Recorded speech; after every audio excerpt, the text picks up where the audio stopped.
আসসালামু আলাইকুম ওরহমতুল্লাহি ওবরকাতুহ। প্রিয় দর্শক, আজকে আপনাদের সাথে এমন 3টি কাজের কথা শেয়ার করব যে কাজগুলো করলে আপনি দুনিয়া ও আখিরাতে সফলতা অর্জন করতে পারবেন। মানুষের জীবনের আসল লক্ষ্য হলো আল্লাহর সন্তুষ্টি অর্জন করা এবং সেই সঙ্গে দুনিয়া ও আখিরাতে সফল হওয়া। দুনিয়ার জীবন খুবই ক্ষণস্থায়ী আর আখিরাতের জীবন চিরস্থায়ী। তাই আমাদের উচিত এমন কিছু কাজ করা যা দুনিয়ার জীবনে কল্যাণ বয়ে আনে এবং আখিরাতের জীবনে চিরস্থায়ী শান্তি নিশ্চিত করে। 1 নাম্বার হচ্ছে 5 ওয়াক্ত নামাজ আদায় করা। নামাজ আদায় করা ইসলামের 5টি স্তম্ভের অন্যতম এবং এটি একজন মুসলমানের দৈনন্দিন জীবনের অন্যতম গুরুত্বপূর্ণ অংশ। নামাজ বা সালাত আল্লাহর সাথে সম্পর্ক স্থাপন, আত্মবিশ্বাস বৃদ্ধি এবং আধ্যাত্মিক উন্নতির জন্য অপরিহার্য। এটি শুধুমাত্র একটি ধর্মীয় ফরজ কাজ নয়, বরং এটি মানব জীবনের প্রতি দৃষ্টিভঙ্গি এবং শৃঙ্খলা গড়ে তোলে। নামাজ আল্লাহর সাথে যোগাযোগ স্থাপন করার একটি মাধ্যম। এটি একজন মুসলমানের দৈনন্দিন জীবনে আধ্যাত্মিক শান্তি এবং মানসিক শান্তি আনে। নামাজ আদায় করা একজন মুসলমানের জন্য ফরজ। নামাজ শুধুমাত্র আধ্যাত্মিক দিক থেকেই গুরুত্বপূর্ণ নয়, বরং এর শারীরিক ও মানসিক উপকারিতাও রয়েছে। নামাজ আল্লাহর সঙ্গে সম্পর্ক উন্নত করে, অন্তরকে পরিশুদ্ধ করে এবং পাপ থেকে মুক্তি দেয়। নামাজ মানসিক শান্তি প্রদান করে এবং দৈনন্দিন জীবনের চাপ ও দুশ্চিন্তা দূর করতে সহায়তা করে। নামাজ শুধুমাত্র শারীরিক কাজ নয়, বরং এটি একজন মুসলমানের আধ্যাত্মিক উন্নতির জন্য অত্যন্ত গুরুত্বপূর্ণ। নামাজ শুধু ব্যক্তিগত স্তরে নয়, সামাজিক স্তরেও গুরুত্বপূর্ণ। এটি মুসলমানদের মধ্যে ভ্রাতৃত্ববোধ সৃষ্টি করে এবং একটি মুসলিম সমাজের মধ্যে সংহতি প্রতিষ্ঠা করে। নামাজের মাধ্যমে আল্লাহর সন্তুষ্টি অর্জন করা সম্ভব, যা আখিরাতে মুক্তির পথ খুলে দেয়। নামাজের প্রতি অবহেলা বা ছেড়ে দেওয়া অত্যন্ত বড় পাপ হিসেবে গণ্য করা হয়, যার জন্য শাস্তি হতে পারে। তবে যারা নিয়মিত নামাজ আদায় করে তাদের জন্য আল্লাহ স্বীকৃতি ও পুরস্কারের ব্যবস্থা রেখেছেন। নামাজ শুধু আল্লাহর সঙ্গে সম্পর্ক স্থাপন করার একটি মাধ্যম নয়, বরং এটি একটি পূর্ণাঙ্গ জীবন ব্যবস্থা। এটি আমাদের আধ্যাত্মিক উন্নতি, শৃঙ্খলা, শান্তি এবং নামাজের মধ্যে ঐক্য প্রতিষ্ঠা করতে সহায়তা করে। একজন মুসলমানের জন্য নিয়মিত নামাজ আদায় করা অত্যন্ত গুরুত্বপূর্ণ এবং এটি আখিরাতে সফলতা অর্জনের একটি শক্তিশালী উপায়। 2 নাম্বার হচ্ছে কুরআন তিলাওয়াত করা। কুরআন তিলাওয়াত মুসলমানদের জন্য একটি অত্যন্ত গুরুত্বপূর্ণ আধ্যাত্মিক কাজ। কুরআন তিলাওয়াতের মাধ্যমে একজন মুসলমান আল্লাহর বাণী শুনতে এবং বুঝতে পারে, যা তার জীবনে আলোকপাত করে এবং তাকে সঠিক পথে পরিচালিত করে। কুরআন তিলাওয়াত শুধুমাত্র একটি ধর্মীয় কাজ নয়, বরং এটি আত্মবিশ্বাস, শান্তি এবং আধ্যাত্মিক উন্নতির একটি মাধ্যম। কুরআন তিলাওয়াত ইসলামের অত্যন্ত গুরুত্বপূর্ণ ইবাদত।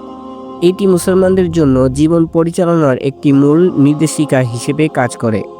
কুরআন আল্লাহর সেরা বাণী, যা মানব জীবনের জন্য নাজিল হয়েছে। কুরআন তিলাওয়াতের মাধ্যমে একজন মুসলমান আল্লাহর কাছে নৈকট্য লাভ করে। কুরআন তিলাওয়াত মানুষের অন্তরকে পরিশুদ্ধ করে এবং আধ্যাত্মিক উন্নতি সাধনে সহায়ক। কুরআন তিলাওয়াত মানসিক প্রশান্তি এনে দেয়। যেমন আল্লাহ তাআলা বলেছেন, যারা বিশ্বাস স্থাপন করে এবং তাদের অন্তর আল্লাহর জিকির দ্বারা শান্তি লাভ করে, জেনে রাখো আল্লাহর রিজিক দ্বারাই অন্তরসমূহ শান্তি পায়। সূরা আর-রাদ আয়াত নং 28। কুরআন তিলাওয়াতের অনেক সুফল রয়েছে, যা একজন মুসলমানের জীবনকে সুন্দর এবং সফল করে তোলে। কুরআন তিলাওয়াত পাপ মাফ করার একটি মাধ্যম। কুরআন তিলাওয়াতের মাধ্যমে একজন মুসলমান সঠিক পথের দিশা পায়। কুরআন হিদায়াতের উৎস, যা মুসলমানদের আল্লাহর সন্তুষ্টির দিকে পরিচালিত করে। কুরআন তিলাওয়াত একজন মুসলমানকে সুখী এবং সমৃদ্ধ জীবন উপহার দেয়। এটি তার হৃদয়ে শান্তি ও সুখের অনুভূতি সৃষ্টি করে। কুরআন তিলাওয়াত মানুষের মনকে শান্ত করে এবং উদ্বেগ ও দুশ্চিন্তা দূর করতে সহায়তা করে। কুরআন তিলাওয়াত ঈমান ও দ্বীনের শক্তি বৃদ্ধি করে, যা একজন মুসলমানকে আল্লাহর পথে দৃঢ় রাখে। কুরআন তিলাওয়াতের জন্য আল্লাহ অসীম পুরস্কার রেখেছেন। রাসূল সাল্লাল্লাহু আলাইহি ওয়াসাল্লাম বলেছেন, যে ব্যক্তি কুরআন পড়ে এবং তা অনুযায়ী কাজ করে, তার জন্য আল্লাহ পুণ্য দান করবেন। সহিহ বুখারী। 3 নম্বর হচ্ছে সদকা ও দান করা। সদকা ও দান ইসলামে অত্যন্ত গুরুত্বপূর্ণ এবং মূল্যবান একটি আমল। এটি মুসলমানদের জন্য শুধু অর্থনৈতিক সাহায্যই নয়, বরং আধ্যাত্মিক উন্নতি, সমাজে শান্তি এবং আল্লাহর সন্তুষ্টি অর্জনের একটি মাধ্যম। ইসলামে সদকা বা দান করার গুরুত্বপূর্ণ অনেক বেশি এবং এটি মানবতার কল্যাণে সহায়ক। ইসলামে সদকা বা দান করার ব্যাপারে বারবার উৎসাহিত করা হয়েছে। আল্লাহ বলেন, তোমরা যা কিছু দান করবে তা তোমাদের জন্য উত্তম। সূরা আল বাকারা আয়াত নং 272। এমনভাবে দান করো যাতে তোমরা আল্লাহর সন্তুষ্টি অর্জন করতে পারো। সূরা আল বাকারা আয়াত নং 261। সদকা বা দান মানুষের অন্তরে দয়া ও সহানুভূতির সৃষ্টি করে এবং এটি সমাজে সমৃদ্ধি ও শান্তি প্রতিষ্ঠা করে। সদকা বা দানের উদ্দেশ্য শুধু দরিদ্রের সাহায্য করা নয়, বরং এটি একটি আধ্যাত্মিক আমল যা আল্লাহর সন্তুষ্টি অর্জনের জন্য করা হয়। এটি মানুষের অন্তরকে পরিশুদ্ধ করে এবং তাদের আত্মবিশ্বাস ও শান্তি বৃদ্ধি করে। সদকা বা দান আল্লাহর সন্তুষ্টি লাভের একটি মাধ্যম।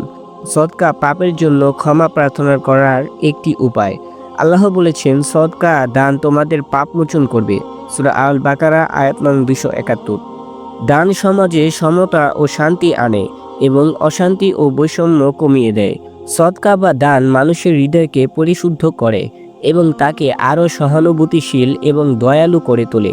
সদকা বা দান মানুষের দুঃখ কষ্ট কমিয়ে দেয় এবং জীবনে শান্তি ও সমৃদ্ধি আনে। সদকা বা দান আখিরাতে মহান পুরস্কারের কারণ হয়ে দাঁড়ায়। রাসূল সাল্লাল্লাহু আলাইহি ওয়াসাল্লাম বলেছেন, সদকা তোমাদের জন্য পরকালীন মুক্তির উপায়। সহিহ মুসলিম। দান সমাজে ঐক্য সৃষ্টি করে এবং দরিদ্র ও অসহায়দের সহায়তা করে।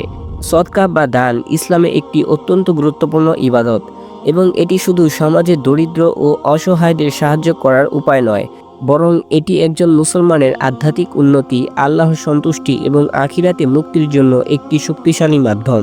সদকা বা দান করার মাধ্যমে মুসলমানরা নিজেদের অন্তরকে পরিশুদ্ধ করে, সমাজে শান্তি প্রতিষ্ঠা করে এবং আল্লাহর নৈকট্য লাভ করে। আল্লাহ তাআলা আমাদেরকে এই তিনটি আমল করার তৌফিক দান করুন। আমিন।